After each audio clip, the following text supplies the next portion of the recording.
Olá, gente. E aí, tudo bem? Então, estamos aqui mais uma vez e agora nós estamos iniciando o segundo bimestre, tá certo? Nós estamos iniciando o segundo bimestre e que vocês possam, de fato, agora caminharmos juntos, todos unidos para poder entendermos o conteúdo, tá bom? Nós já vamos iniciar também eh, com a atividade 4, tá certo? Dando continuidade às atividades. Tá bom?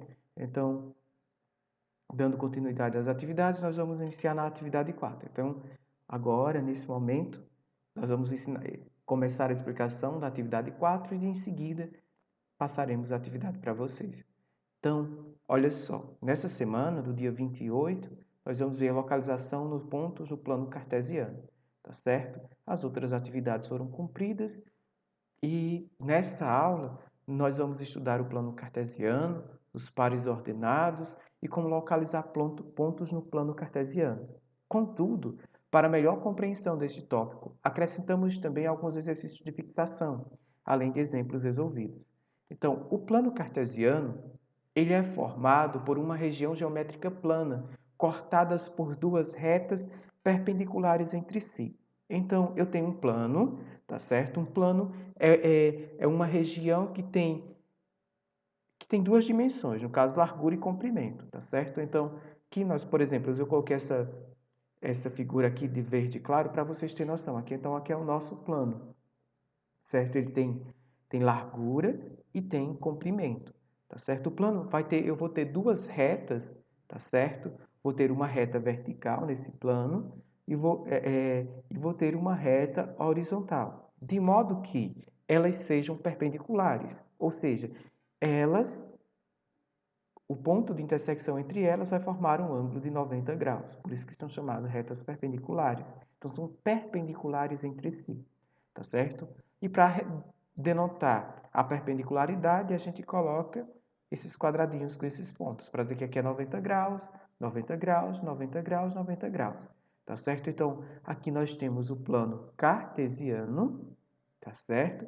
E aqui nós observamos que as retas, essa reta vertical e essa reta horizontal, entre si, no ponto de cruzamento entre elas, formam um ângulo de 90 graus. Então, retas perpendiculares formam um ângulo de 90 graus entre si.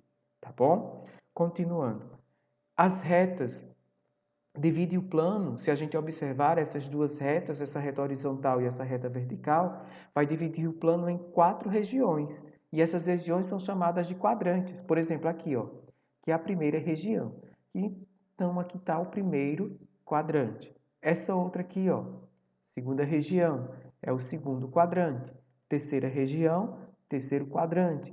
Quarta região, quarto quadrante. Então, essas duas retas, elas vão dividir o plano em 4 regiões. E essas regiões são chamadas de quadrantes. Tá bom? A reta horizontal é também denominada de eixo das abscissas e é representado por x, onde x é um número real. A reta vertical é denominada de eixo das ordenadas e representada por y, sendo y um número real. Então vejamos aqui, ó, a reta vertical e nós temos a reta horizontal. A reta horizontal, que é essa reta aqui, ó, observe, então nós chamamos ela de quê? De eixo das abscissas e representada por x, tá certo? Deixa eu colocar aqui a perpendicularidade. Então aqui nós temos o x e ela é chamado o eixo das abscissas. E a reta vertical, chamada de y, ou também de eixo das ordenadas, certo? Então, aqui está a denominação dos eixos, tá certo? Se nós observarmos o eixo x e o eixo y, o ponto de cruzamento entre eles vai formar um par ordenado. Então, denomina-se par ordenado ao par xy, no qual o primeiro elemento pertence ao eixo das abscissas e o segundo elemento pertence ao eixo das ordenadas. Então, aí nós temos o par ordenado. O ponto de encontro das retas x e y é chamado de origem e é representado pelo par ordenado 0, 0, ou seja, x igual a 0 e y igual a 0. Vejamos. Então, aqui ó, tem o eixo x e o eixo y. tá certo? Nós vamos observar o seguinte, aqui no ponto de intersecção nós temos a origem. Aqui à direita da origem, aqui na reta X, nós vamos ter os números positivos, tá certo? Agora, aqui da origem para cima, agora na reta vertical, nós vamos ter também os números positivos. Então, nós podemos concluir que no primeiro quadrante, os pares ordenados são formados por números positivos. No segundo quadrante, aqui, ó, à esquerda da origem, nós temos os números negativos no eixo horizontal, no eixo X, e no eixo Y, os números positivos. Então, no segundo quadrante, os X vão ser negativos e os Y vão ser positivos. No terceiro quadrante, tanto o X quanto o Y vai ser negativo, tá certo? No quarto quadrante, o X vai ser positivo e o Y vai ser negativo.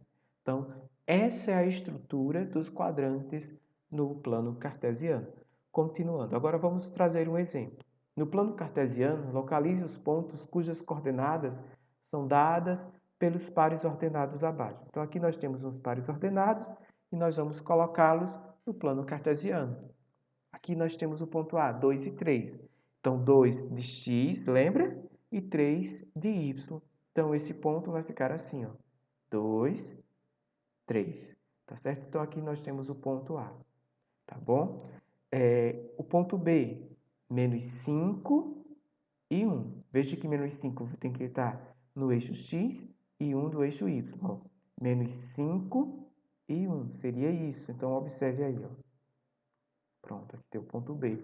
O ponto C, menos 5 e 0.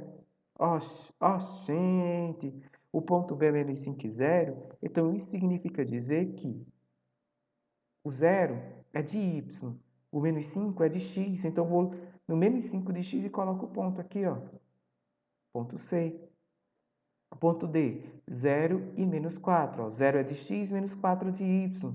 Então, eu vou lá no menos 4 de y e coloco o ponto D, tá certo? Então é isso. Agora vem os exercícios, que são simples, tá certo? Vocês observem, leiam atentamente e resolvam. Qualquer dúvida é só anotar e na hora do debate nós tiraremos, tá bom? Então fiquem com Deus, abraço. São 5 questões super fáceis.